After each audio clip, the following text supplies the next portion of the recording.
আমরা নির্বাচন কমিশন নিয়ে উদ্বেগ জানিয়েছি।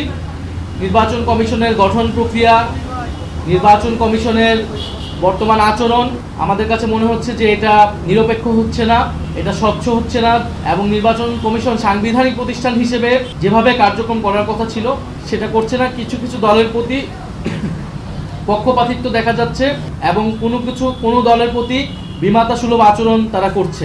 পুরো বিষয়টা নির্বাচন কমিশন নিয়ে আমরা বলেছি। বিগত সময়গুলোতে নির্বাচন কমিশন যেই পদক্ষেপগুলো নিয়েছে সেখানে কিভাবে তাদের পক্ষপাতিত্ব ফুটে উঠেছে সেই বিষয়ে আমরা বলেছি। একটি সুষ্ঠু নির্বাচনের জন্য একটি নিরপেক্ষ নির্বাচন কমিশন প্রয়োজন। সুষ্ঠু নির্বাচন যদি না হয় এর দায় সরকারের উপরও আসবে, ফলে আমরা সরকারকে সেই বিষয়টি অবহিত করেছি এবং আমরা মনে করি যে নির্বাচন কমিশন এই মুহূর্তে পুনর্গঠন হওয়া প্রয়োজন।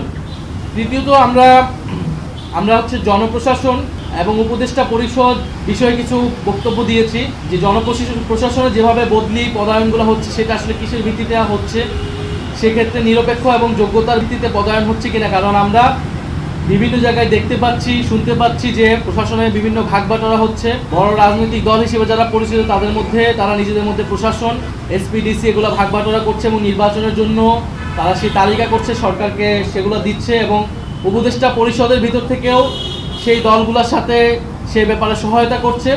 ফলে এইভাবে চললে সরকার নিরপেক্ষতা প্রশ্নবিদ্ধ হবে।